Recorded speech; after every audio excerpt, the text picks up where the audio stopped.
बिस्मिल्लाहिर्रहमानिर्रहीम। अस्सलाम वालेकुम वरहमतुल्लाह। Welcome to my channel. गर्मियों का मौसम और चटपटी मज़ेदार गवार फली आज मैं आपके साथ शेयर कर रही हूँ। ओरिजिनल गवार फली की रेसिपी, वो भी ऐसे टिप्स के साथ के जायका हो जाए बिल्कुल लाजवाब। सादा सी सब्जी लेकिन जब सही तरीके से बने तो हर निवाला मज़ेदार लगता है। तो चलिए शुरू करते हैं आज की ये स्पेशल और फेवरेट गवार फली की रेसिपी।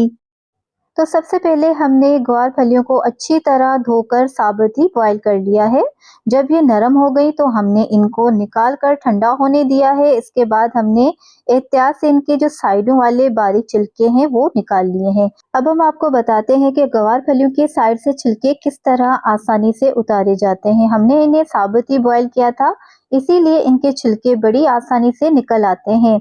बस हल्का सा किनारे से पकड़ें और आहिस्ता से खींच लें, छिलका फौरन ही उतर जाएगा। अगर आप चाहें तो गवार फली को पहले काट कर भी बॉईल कर सकते हैं, वो भी तरीका बिल्कुल ठीक है, लेकिन साबुत बॉईल करने से छिलके निकालना और भी आसान हो जाता है।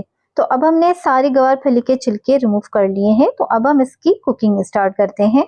अब एक पैन में हाफ कप कुकिंग ऑयल शामिल करेंगे। साथ ही हम इसमें 1 खाने का चम्मच लहसुन शामिल कर देंगे। लहसुन को हमने बारीक नहीं बल्कि थोड़ा मोटा कूटकर शामिल किया है, जिससे इसका जायका और भी जबरदस्त आता है। अगर आप चाहें तो इसे बारीक चॉप करके भी शामिल कर सकते हैं, इससे भी गवार फली का जायका बहुत ही मजेदार और खुशबूदार हो जाता है। अब लहसुन का लाइट गोल्डन कलर आ चुका है, तो बस इस टाइम पर हम इसका फ्लेम बंद करेंगे और फिर हम इसमें मसाले शामिल करेंगे। नमक शामिल करेंगे 1 खाने का चम्मच, कुटी हुई लाल मिर्च शामिल करेंगे 1 चाय का चम्मच। 1 चाय का चम्मच हम इसमें पिसी हुई लाल मिर्च शामिल करेंगे और साथ ही इसमें हम 1 चाय का चम्मच कश्मीरी लाल मिर्च शामिल कर देंगे। अब इन मसालों को अच्छी तरह से भून लेंगे। फ्लेम को ऑन करेंगे, उसके बाद हम इन मसालों को अच्छी तरह से भून लेंगे और फ्लेम को बिल्कुल लो करके फिर हम चंद सेकंड के लिए मसालों को भून लेंगे। मसालों को अच्छी तरह से भूनने के बाद अब हम इसमें गवार फली शामिल कर देंगे।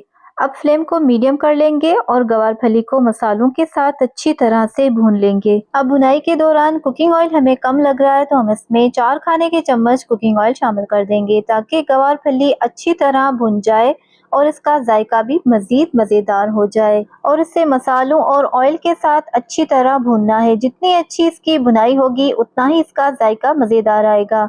यही वो स्टेप है जो ग्वार का असल टेस्ट निकालता है। अगर आप इसे अच्छी तरह नहीं भुनेंगे तो वो मज़ा नहीं आएगा। इसीलिए दरमियानी आंच पर सब्र से थोड़ा इसे भुने, ताकि ऑयल और मसाले अच्छी तरह जज्ब हो जाएं।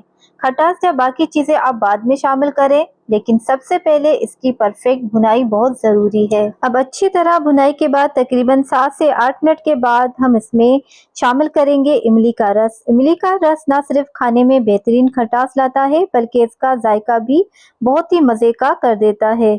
इमली के रस को हम एक साथ नहीं ऐड करेंगे, इसे थोड़ा थोड़ा करके डालेंगे। जितनी खटास की ज़रूरत हो उस हिसाब से ऐड करेंगे। पहले थोड़ी मिकदार में शामिल करें, फिर चख लें, देखें अगर ज़रूरत हो तो मज़ीद डालेंगे, क्योंकि अगर इमली ज़्यादा हो जाए तो सब्ज़ी का असल जायका दब जाता है और सिर्फ खटास ही महसूस होती है। इसीलिए बैलेंस रखना बहुत ज़रूरी है, ताकि हर फ्लेवर अच्छी तरह नुमाया रहे। अब इस पॉइंट पे हमें नमक कम लग रहा था तो हम इसमें थोड़ा सा नमक शामिल करेंगे, अच्छी तरह मिक्स करेंगे और इमली का बचा हुआ पल्प भी इसमें शामिल कर देंगे। थोड़ी सी हम इसमें मज़ीद कुटी हुई लाल मिर्ची शामिल करेंगे। मिर्ची और नमक आप अपने टेस्ट के मुताबिक शामिल कर लीजिएगा, कम या ज्यादा आप कर सकते हैं। अब हम इसे 1 मिनट के लिए दम पर रख देंगे, ताकि तमाम मसाले अच्छी तरह आपस में मिक्स हो जाएं और फ्लेवर मजीद इनहांस हो जाएं। 1 मिनट के बाद हमारी गवार फली बिल्कुल तैयार है। खुशबू ऐसी कि भूख और भी बढ़ जाए और जायका इतना लाजवाब कि हर निवाला दिल खुश कर दे। बाकी ये एक सादा मगर बेहद मजेदार डिश है, जिसे एक बार खाएंगे तो बार बार बनाने का दिल चाहेगा। ये डिश तो मेरी बहुत ही फेवरेट है, मुझे बेहद पसंद है। इसका जायका ही कुछ ऐसा है कि दिल ही नहीं भरता। सादा सी गवार फली, लेकिन जब सही तरीके से बनाई जाए तो वाकई मजा आ जाता है। अगर आपने अभी तक ट्राई नहीं की तो एक बार जरूर बनाकर देखें, यकीन करें आपको भी पसंद आ जाएगी। और अगर आपको मेरी रेसिपी पसंद आ रही है तो मेरे चैनल को सब्सक्राइब करें और मेरी वीडियो को लाइक और शेयर कर दीजिएगा। मिलते हैं किसी न्यू मज़ेदार सी रेसिपी के साथ। तब तक अपना बहुत ज़्यादा ख्याल रखिएगा, दुआओं में याद रखिएगा। अल्लाह हाफिज़।